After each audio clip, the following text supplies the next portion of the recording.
Welcome to the Manufacturing Come Up. This is a podcast designed to share people's stories, experiences, and knowledge, in hopes of helping someone else reach their goals. We will be interviewing various people, from different industries, in order to gain a variety of perspectives, to help people make informed decisions on the best way to pursue their career aspirations within manufacturing. Hi, how's it going? Welcome back to the Manufacturing Come Up, where we're going to talk how people came up in their careers, how they got to where they're at, and just hear their backstory and some of the value that they can add to us as a community. Today, we have an awesome guest, and it's our first virtual guest as well, Jay Boychuk. Hey, Malachi, how's it going? How's it going? It's going good here. Awesome. Glad to have you. Thank you very much. Glad to be here. All right, Jay. So you kind of already have an understanding of like what our podcast is about and understand like the layout of it. So let's go ahead and just start at the very beginning. Let's dive back as deep as you want to dive, whether it's 7 years old, high school. Just take us back into your history and let us know where you came from. And I guess also prior to that, where are you at right now in your career?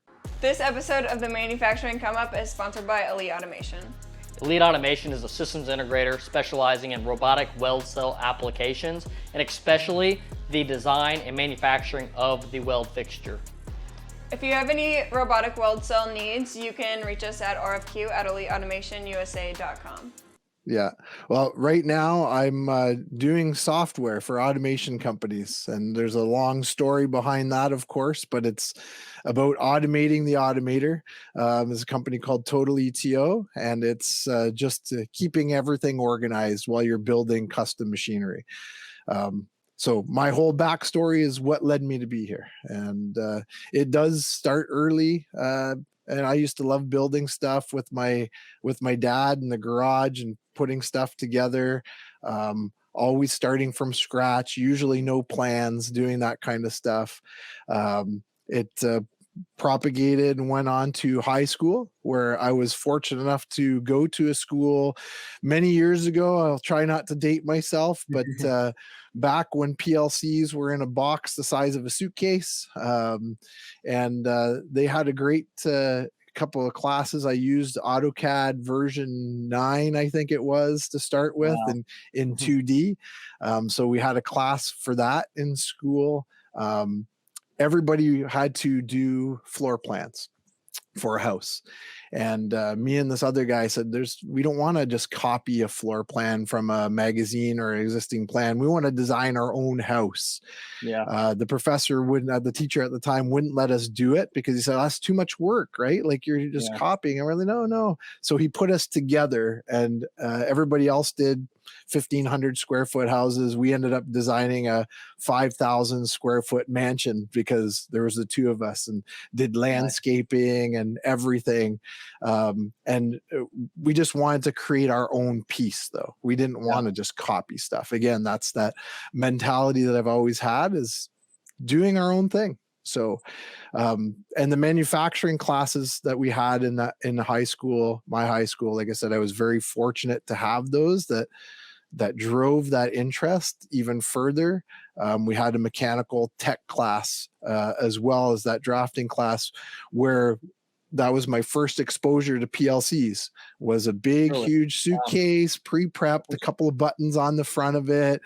The teacher at the time had just gotten it a couple of weeks before the class started, had no clue how to program it. And it was actually me and the same guy that were doing the drafting. We were both in that class, and we both decided that, hey, we're going to take on this endeavor of trying to figure out how to program this PLC. And of course, pre-internet, so we got right into the hardcore manuals and started reading how to do it to do some, basic ladder logic and get into it. So that's my start, man. That's where everything kind of fell into place that said, hey, I want to always do this, like building these crazy things. So, yeah, you definitely got super, super lucky, especially with that time frame of like having the ability to have those type of classes in your high school. Because I mean, even right now, it's still a growing thing. There's still a high percentage of like high schools and stuff that don't have those type of programs. Yeah, I think it went in a wave. I think we had them quite a bit more tech classes when I was in school. And again, trying not to date myself, but realistically, 30 years ago, I guess is what you can call it, roughly. And yeah, we had more trades going on at that point in time. Then they faded away with this whole, hey, you have to go to university or college and get a degree and do all that kind of stuff. And those tech classes kind of slid in the background. They weren't funded very well. And now everybody's realizing that that was a big mistake and they're starting to make a resurgence. So yeah, we needed those. yeah, I always do. I mean, there's always people on that background that have those skill sets and have that just knack of doing those things, and that fosters that knack and gives them a place to put that energy. So I know one of my boys is 15, almost 16, and he needs that. That's his knack, right? Nice. He doesn't like going to school, right? He's, English, history, no, thank you, right? Yeah. He's actually very good at mathematics, physics, that kind of thing, the engineering related side of things. Yeah. And tech. He likes to build things, tinker, have fun with different materials, wood, metal, whatever. And luckily, again, like you said, it's coming back. So he still has the exposure to that. So that's a good thing. Otherwise, might have some juvenile delinquents on our hands. Yeah, absolutely. I think I'm raising my little brother, and, he's going to school, and we're trying to get him kind of on a path because, he don't necessarily care for school either. I think it's a lot of high schoolers, right? They don't care for it. Yeah. But go ahead. No, good. I was just gonna say, if they have a passion for something, you can't dampen it. You gotta bring it up, right? And as soon as you see what that passion is, I saw that. I watched your first live seminar with Jacob, and he had a statement there where one of his teachers spent extra time with him after class, and of course his own curiosity, but that teacher's support led him to where he is today. So that's great, and we all need those mentors to do that. So people like you and other people in our space that we all know and have come to appreciate are driving that same thing to try and mentor from afar, and that's I think we need to keep going. Yeah, for sure. That's like something that we've been focused on here recently. Like, how do we deploy our energies towards like trying to get more locally involved with like high schools, tech centers, stuff like that. Like right now we're just like kind of seeing the landscape of like what is there to do. That's the reason for launching this podcast, is like it's one way of doing so, and being able to potentially reach more people. And then once we go on site to these to the classes and whatnot, like we have done some as of right now, but we're not deep in it, right? We're not going in every Wednesday and helping them with a robotics program or something like that. I just went and spoke at Ivy Tech College for their entrepreneurship program. But I really want to do something where it's deep. Like you're involved weekly in that robotics program, and you like give them a little bit of assistance in building that robot. Obviously, I'm gonna be a little bit more biased on the automation manufacturing side of education, but it's a much needed career field. For sure. Yeah. There's big voids right now. So if anybody's ever wondering if there's jobs out there, I think almost every automation company that both you and I know, and I know a lot of them, they're all hiring. They're all trying to hire, right? Robotics programmers, controls engineers, mechanical designers, even skilled assembly guys and techs to go out in the field. Yep. And I can tell you this right now too, if you know both mechanical and electrical, you're worth your weight in gold, right? Yep. Because if you can see what's going on from both aspects, that's you can't ask for any more than that. So you're set for sure. Yeah. All right. So going back a little bit more into your high school days, were you somebody that liked high school, or did you not really care for it, or what are your thoughts? Yeah, see, I guess I was one of the fortunate ones. I liked high school. I always got pretty good grades. But I was a I was a mix of nerd and tech guy and athlete all at the same time. So I was pretty well-rounded, in that aspect. So I ended up going to school for engineering after high school. So I had good enough grades to get in to do that stuff. But like I said, for me, it was still that building stuff. I always looked for a career path where I was still going to be able to create things. And for me, it wasn't sitting behind a desk creating things. It was being able to do all aspects of it, right? And that partly drove me to working for smaller companies, I think, as well too, where you could wear 6 hats and be able to play and all that a little bit too. I did get bored, and for me, it was things that interested me that got the most attention. That's for sure. So. But yeah, I don't think I would have made it through without those tech classes, though, right? It balanced out the education, right? Versus just book stuff, right? Then actually being able to do stuff at the same time. Yeah, absolutely.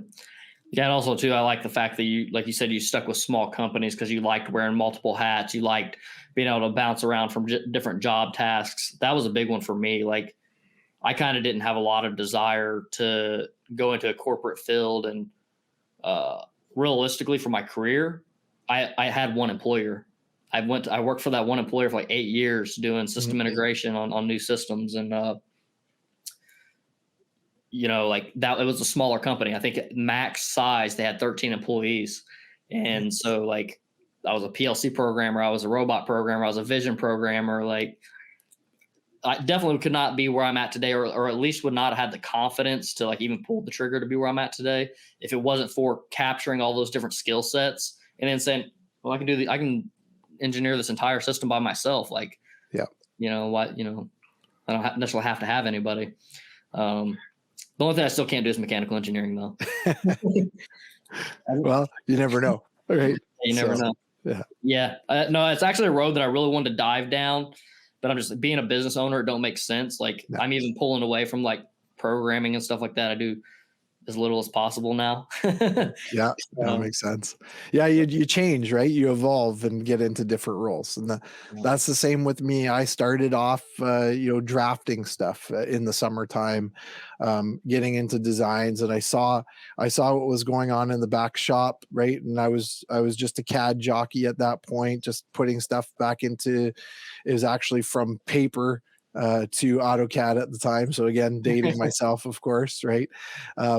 And I went and talked to the controls lead one day, and I said, "Hey, what are you doing back here?" And he shared what he was doing, told me all about it, and I'm like, "Oh, that's cool." And then we talked about the drawings a little bit, and again, because I had my background as well, I got it, and that conversation spurned a little bit of, hey, when I get super busy, can you come back and help me type thing? And I'm like, yeah, right. Like it's as a student, my biggest thing and advice for students is if somebody asks you to do something in a different twist of what you're working on, like if you get a summer job or an internship or whatever, just say yes, because even if it's not something that you end up doing, again, if you like it, it might set a different direction, but it's also always going to give you some extra knowledge, right? So I was doing mechanical design, and then all of a sudden I got this opportunity to do electrical, and it's like, heck yeah, I'm going to do that for sure. And now I get both, right? And that's why I said it's that weight and gold stuff. And he taught me how to PLC program at the end as well too. So again, a little add on, like I said, I had some background knowledge to it, but it was very basic, and he boosted that for me. Right. So it was great. And again, mentors, right? To have those mentors that also don't say no, that say, heck yes. Hey, let's give this young kid a chance to do stuff. Changes a path completely. So yeah, absolutely. So through that, did you actually learn electrical engineering? This episode of the Manufacturing Come Up is sponsored by Elite Automation. Elite Automation is focusing on AMR technologies. AMRs are autonomous mobile robots used in your facility to transfer goods or products from one side of your facility to the other. This is a super powerful tool, and it's a new piece of technology that us as systems integrators can utilize as a tool to leverage your company to be more advanced than the next company and be able to automate systems that at one point were not able to be automated. If you have any AMR needs, you can reach us at rfq@eliteautomationusa.com. Did I learn electrical engineering? Yeah, again, it expanded my interest into it, right? So it changed things in the dynamics of how I wanted to deal with stuff in my career. And I knew at that point I wanted to learn a little bit about everything at that point. Right. Gotcha. So did I go into electrical engineering? No. Did I design some equipment electrically? Yeah, little ones, right? Mostly smaller ones, or I contributed into it. But Yeah. it let me know what was going on with the equipment on a bigger picture. Yeah. I actually got out of design completely and jumped into project management after that when I got my first job. And that was the direction, again, just now putting those two aspects together. What is the mechanical done? Is the electrical done? How do we merge everything, meeting the schedules and the plans? And as I said, I have to be kept excited, right? Like, as I mentioned in high school, it hasn't changed in the 30 years. I still like to have new challenges. And that's why custom automation has been great, because the equipment's never the same, right? Yeah. So there's always a twist, right, to something. Yeah. So. Absolutely. So did you go through a college degree, or did you just go to work right after high school? Yeah, no. So right out after high school, I went to university to become an engineer. I actually took nuclear engineering, lasers, and semiconductors. I went through it. I got this job at a custom labeling application company when I was 19, the first summer of university, using those CAD skills and doing that mechanical stuff. Loved it so much. But this is where, the student part comes into play and the athlete part. I played hockey all through university, which probably was not a good thing. and so my grades were never good enough to transfer into mechanical engineering or electrical engineering, because at the time, the way my university worked, you had to have, it was based on demand. Right. So anybody with a really high average after first year could choose what to go in. And if you wanted to transfer, same thing, you had to have an average. And I think the average to get into mechanical engineering at the time was like 85 or 87%. Right. And with me, nuclear engineering, engineering physics, they called it, was actually the hardest program in our whole university. It was Really? It was about 60 hours a week of class and labs, crazy hours, lots of homework. Again, because we were so diverse and doing all those different things. So I ended up saying, forget about this. I'm going to take my physics degree because I know I want to build machinery right now. And a nuclear engineer is not going to help me. So I took my physics degree and ran off and started working and being in this industry permanently pretty much ever since. So yes, a degree related kind of, but it was more those jobs that dictated my path than my schooling. That's for sure. Yeah, actually the physics degree is something I've always kind of wanted, because there's a side of me that I intuitively understand a lot of these things, like the mechanics of things. And but I just there's so many things, like the calculation sides of it, that I don't know. I just feel like it'd be awesome asset to have. Yeah, I can do a mean calculation on coefficients of frictions, right? So like I said, it is related in that sense, but for sure. Yeah, it drove me. My favorite class in university in my course was actually called critical thinking. It was our thesis class that was in my fourth year of university. And the project that we had to do was building a self-guided car. Okay. It was supposed to, follow a path, go to one end of the hallway, come back. and do stuff. And again, being the mechanical guy I am as well, all the engineers, all my friends at the time, they're like getting all these sensors and all this stuff, and they're priming up these boards. We had like a crazy budget back then, like $50 or $100 or something to build this car from scratch. I went straight to the machine shop, lathed the heck out of those wheels to make sure that they were like all matching exactly. We built the chassis of the car, stuck the motor on it. And in the first 2 weeks, we had the car down to the end of the hallway and back. And everybody else is like, what? That makes no sense. Like, how can you guys be done already? It's got no electronics. Right? It was just basically a start and a stop switch, right? With just a little toggle. When it hit the a line at the end of the hall, it would turn around and come back. And so it had one little sensor on it, and that was it. Yeah. But the mechanics were beautiful. So as long as the floor was flat, we were good, right? Right. But, that was probably, again, that was definitely a reaffirmation. Hey, go into building stuff because I like it. So. Awesome. So what was kind of your career path after that? Yeah, so the career path was ever changing through all the gambits of pieces here.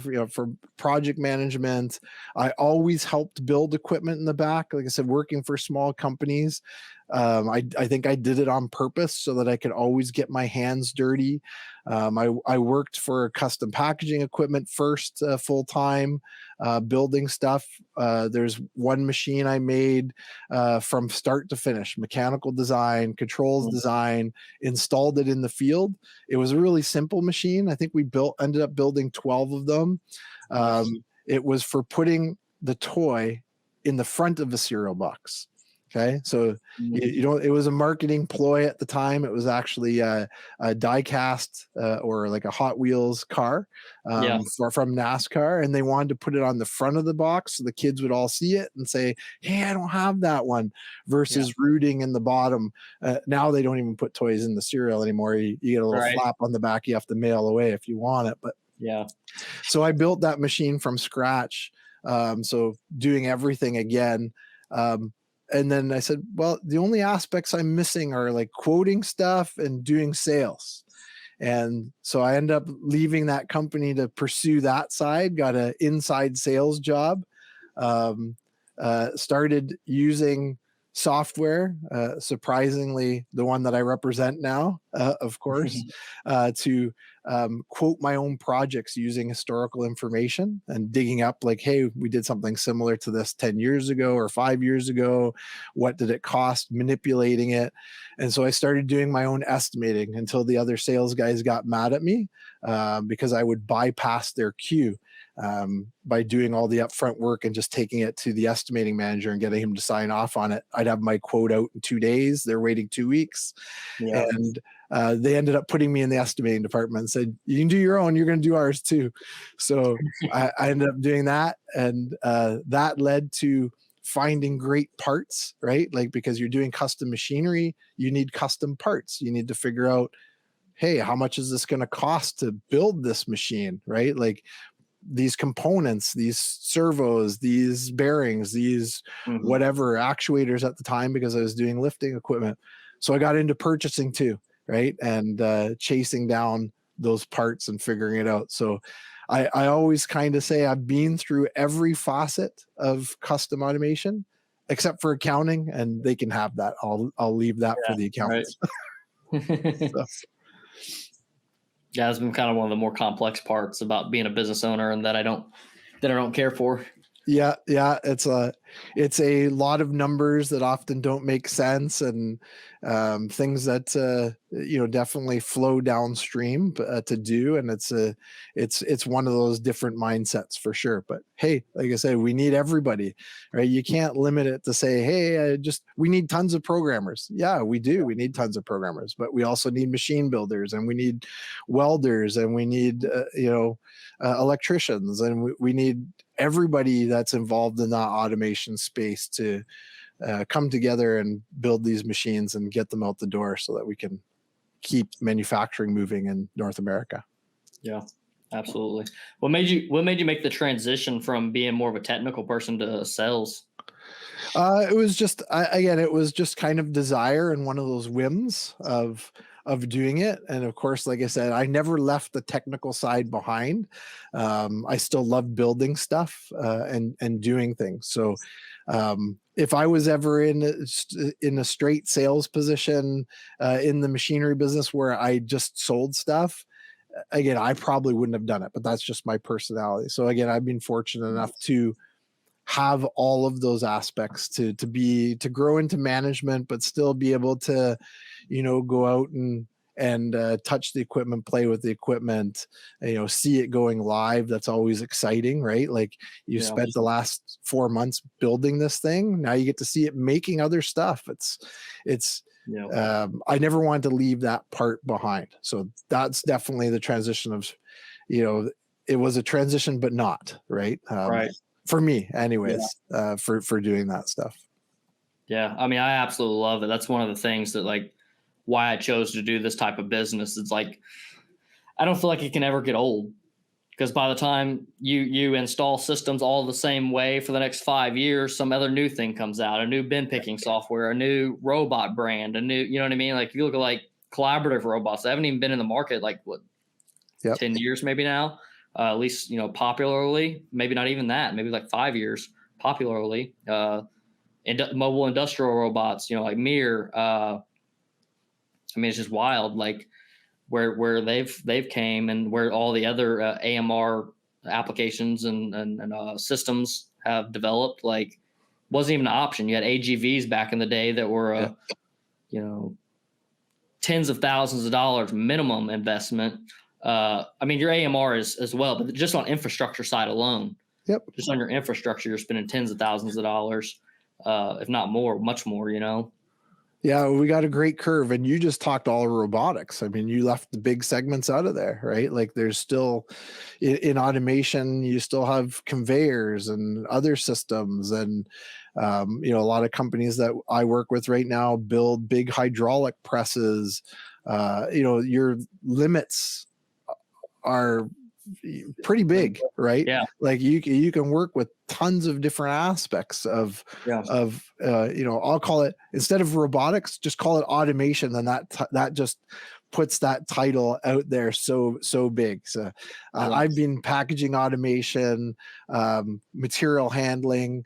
So I did see those old AGVs that you talked about, right? That were doing stuff, old automotive assembly lines, or motorcycle or Sea-Doos or whatever, moving around, following a tape line, right? Back in the day, doing all that stuff, right? The tech is definitely changed with LiDAR and all the different sensing stuff.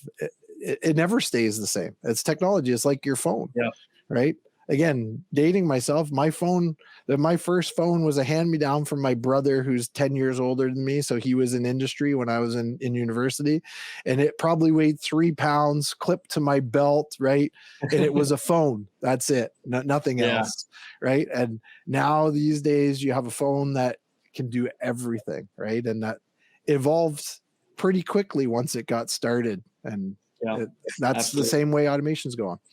Yeah, I think I was the last generation of the flip phone. Yeah. Well, mine's pre-flip phone. Mine's like in the day where people had car phones in the car, right? In a suitcase or something if it was portable, but usually plugged right into the car. That's me, right? So awesome. So let's kind of dive a little bit into what do you think that individuals can do to either find a career path, and we'll kind of dive a little bit into after they've maybe have a career path, but somebody who doesn't have a career path, what are some suggestions for you? Yeah, well, again, for me, it starts in high school for all those high school kids in there, right? Don't shun away from tech classes because you think it's, dirty work or it doesn't require brains. It does, right? And there's different aspects of technology, programming and designing and all of that kind of stuff. And it starts there. So I think, hopefully the schools are going to get on board. I know there's lots of great programs out there, again, with other people that we're working with in this industry. I don't know how many names to throw out there and name drop. There's a lot of great ones to spit out that are doing great work, starting right at the high school level and getting people interested in there. So for the kids, hey, if you even think about it, if you like building stuff, tinkering with your bike and taking it apart and changing stuff, then definitely look into stuff like that. Okay. And then beyond high school, there is university if you want to go that path. It's not for everybody, of course, but if you do, then definitely go. But there's technical colleges, there's direct in the trades, and then what you're trying to do, even just influencing, mentoring. And if you get a chance to go work for an automation company as a summer student, whether you're in high school or whether you're in college or university, go do it. Get your hands dirty, get some knowledge of all the different aspects. Like I said, I don't think you can ever play enough in different aspects to decide, help you decide where you want to go and where you want to get, because you can go off in 10 different directions from one starting point. So just do it. And like I said, always say yes. If somebody says, hey, do you want to learn to do this? Yes, I'd love to, right? If you don't end up using it, hey, that's fine. But if you end up liking it and you never knew, it could take you off in a whole different direction. And so that's kind of what happened to me. I kind of knew, but then all those little pieces by saying yes took me off to where I am today. Even my current job, saying yes, like I never expected to be in software. I could tell you that. So. That's awesome. Yeah. I think a big thing is for like individuals who want to learn, if they're looking to get into manufacturing industry at all, that systems integrators are like 110% the place to go job shadow. And it's worth, in my mind, accepting the lowest salary that they're willing to pay you. I would work minimum wage for a system integrator, because in reality, like if you worked minimum wage for a system integrator, you're going to get more experience doing that than you're going to get 2 years, 4 years of college. That was a big reason why I was able to accelerate my career as quickly as I did, is I landed a job with a systems integrator my first semester of college. Yeah. And so now I had this. Sounds familiar. Now I have this job that was like all the pieces of technology put together, right? Which that's one of the big things about working for a systems integrator. All the technologies you get to get your hands involved in, the programming, electrical engineering. At least if you work for a smaller company that gives you that flexibility. That's another big aspect too, is working for a smaller company that gives you that freedom to kind of float around and do those things. There are some big companies out there too, in our space, integrator space. So just to emphasize your comment there, small ones are great, of course, because it's natural. It's going to happen. But big ones, they're still good, because a lot of them now are realizing the same thing that we're talking about. And they're realizing, hey, I need to train this young talent pool up. And even if they're in school for mechanical engineering, or they're going to trade school to be a machinist, that's great.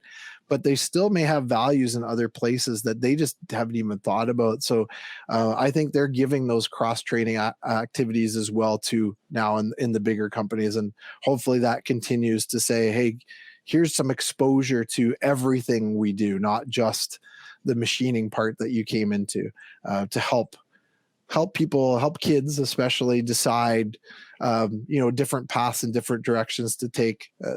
Again, who at 17, 18 years old picks the right path for what they want to do for the rest of their life, right? Like that's asking for a lottery ticket, right? Yeah. Some people do, and that's great. And Yeah. some people change because you change as a person as well. So Yeah, I mean, if you ask me, I think system integration is almost like a drug. Like, yeah, and either I feel like if you go, that's the only problem is if you go work for a system integrator, you're probably not going to want to work anywhere else. is that really a problem? What's that? Yeah, is that really a problem? Right.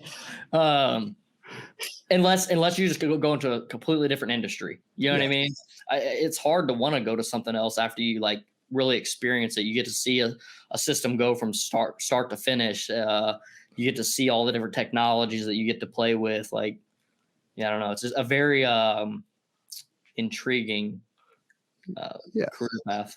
Yeah, it's definitely broad to be in system integration. Like I said, even you get into different industries, you get to see you build different stuff to build different stuff, right? And I've had a lot of friends being in the packaging industry. I have a lot of friends and acquaintances that are in the food industry, doing cereal and crackers and all that kind of stuff. And you can go that way as well too, right? You're the end. You're the ones that are coming up with the solutions that you want to bring into the factory floor to bring in those enhancements. You're not building the equipment anymore, but you get to work with those integrators to build that equipment to bring your plant up and get success. So there's all those aspects of manufacturing as well too to get involved in. Right. A lot of systems integrators don't build their own parts, right? Some do, some don't, some do a mix, right? Yeah. So there's still all of those things in the manufacturing industry too. Again, depending on what you like and what you love to do, the machining aspect of it is another big one where we really need people and kids to fall in love with manufacturing on that side to make chips, as they say, right? Like, and now it's more automated stuff even on that end, right? You're not, it's CNCs and all that stuff we just saw at IMTS, right? It's lots of great things behind that. And it's multifaceted, that's for sure. You can go in, like I said, 10 different directions from one starting point. That's the key. Absolutely. For somebody who's already landed a position, what are some thoughts that you have for them to be able to like grow in their career? Yeah, well, it's unfortunately it's the same advice, not to harp on the same point, but when somebody asks you something, hey, do you want to do this? Right? You say yes, right? Like you're a mechanical engineer and like it's hey, would you like to go take a course in programming so that you can go out, and help us in the back if we need it? I say yes, right? And if that's the way you grow again, is by always saying yes to knowledge, right? Always grow yourself.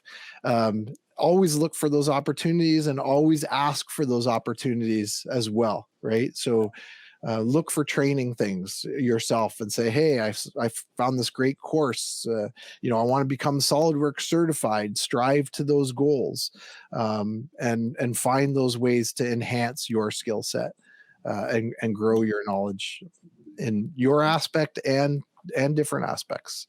Again, I'm a firm believer in that. Again, having multiple skill sets to fall behind, because it brings on different things. You're going to grow then, you're going to grow to project manager. And then from project manager, you get to go to, you can go to sales if you want, estimating now because the equipment, and you can put together those things, and eventually to management, or, hey, you start your own company. Right. So that's the thing. And there's never enough. I think at this point in time, I think we're on that big growth curve. Yeah. So it's great to have big integrators for sure. For some things, it's great to have small integrators that are a little bit more nimble for other things. So we need all of them. Right. And again, there's a mix and there's a reason for everybody to be there. So keep learning, say yes, always grow. Right. That's the key. Yeah. I love that you just say yes. Like it's like a simple thing, but it's so powerful. I mean, it's like 100% of the reason why I'm where I'm at. It's just kept saying yes to things. And the next thing you know, I knew all the technical things and then we're hiring people. Now I'm organically becoming the project manager. Like nobody's telling me to be the project manager, but I have these juniors on site that are like, I don't know what to do. And I'm like, okay, well, you need to do like this, right? And it just kind of grew to that. And then the company grew. And then at one point in time, they even hired a project manager, right? And everybody on the team was like, why'd they hire this guy? Like this guy never knows what's going on the project, right? He's like, you're the one that's always down here, like managing everybody, making sure we got things flowing. And, but that just kind of like organically led into that until at some point in time, the company recognized like, oh yeah, it makes sense that, I'd be the project manager officially, Been there, done that, Malachi. So it's the same way, right? So, and it's all from saying yes, right? Saying yes, learning, and then showing off your skills, right? And saying, yeah, I can do that, right? And so let me show you and let me prove it to you. Yeah, and you go from there. That was probably a bit of my downfall, is I was a little bit reserved on like kind of showing off my like what my skills were. I mean, my I guess they kind of showed, but then a lot of times, like like upper management, they don't even see what's going on the shop floor a lot of times, right? So like a lot of times I think it can get overlooked. Actually, I made a video on that at one point in time. That like you do have to be careful on that, because you could be the best employee on the shop floor, and I 100% believe in like like the audacity of like somebody just doing a good job and good things come. But then also sometimes they end up being like my scenario where I end up having to start my own company, because even though I'm doing the things, like people still just don't recognize, and you just got to make your own path. Yeah, it's hard. You can't take it from a concept of ego or bragging, right? When you're doing that and you believe you're doing a good job, and if the people working with you think you are too. But again, it's just you find ways to highlight it without doing it, posting it, and pronouncing it. Like I said, for me in the estimating side, my aspect was just to do my own estimates, right? Like I have some quotes here, I got to get them done. I don't want the customer to wait 2 weeks. I want them to have to wait 2 days or 2 hours, get it done as quickly as possible. So I did it. And then other people saw that I was doing that stuff, and they said, how are you doing that? Right? That's easy, right? Okay, great. You're going to do it for us now. And that's the way that you do it, is just by doing again and doing it yourself. I took that aspect to learn and grow. So initiative. Somebody will see it eventually. And if they don't, like you said, you have other avenues. You have your own company. You can move on to other companies. The good companies out there will recognize those efforts, right? The good managers out there. Of course, we always have a mix of good and bad, but the good ones will see it, and you'll get what you need to get out of it for sure in the end. Absolutely. Do you have any like last words for the audience and to add value to them? Last words. Well, hey, I'll be selfish in my last words is always in all this great stuff is stay organized, right? And do what you have to do to get everything from A to Z put in a row. Project managers are great people. We talked about them the last couple of minutes here. That's great. But having everything in a good process, workflow, consistency, because we're dealing in custom equipment integration. It's always different, but the workflow is always the same, right? You got to do design. You got to do an estimate at some point to say how much this thing's going to cost. You have to get all those parts over to purchasing. I guarantee you almost every time design rarely ever happens once, right? Like we're still human. Things happen, mistakes, even with all the great tools we have now. So that's my last parting word, of course, is the selfish ones, is to stay organized. So get some good software. Yep. Right. That's awesome. Well, thank you, Jay. I appreciated having you on. Thanks for having me on. It's great to see you as always. And we'll see you in real life, I'm sure, at the next trade show as it comes around, because there's some good ones. Yeah, see you there. I'll be at PAC Expo. We're going to Boston for, I'm not sure what the name of it is, but it's the AMR one, the Vision one. Yep. PAC Expo will be another big one, just like IMTS, to give me sore feet and probably lose my voice from talking so much. But yeah, so we'll probably see you there in Chicago in October. All righty. See you All there. right. Thank you very much for having me on.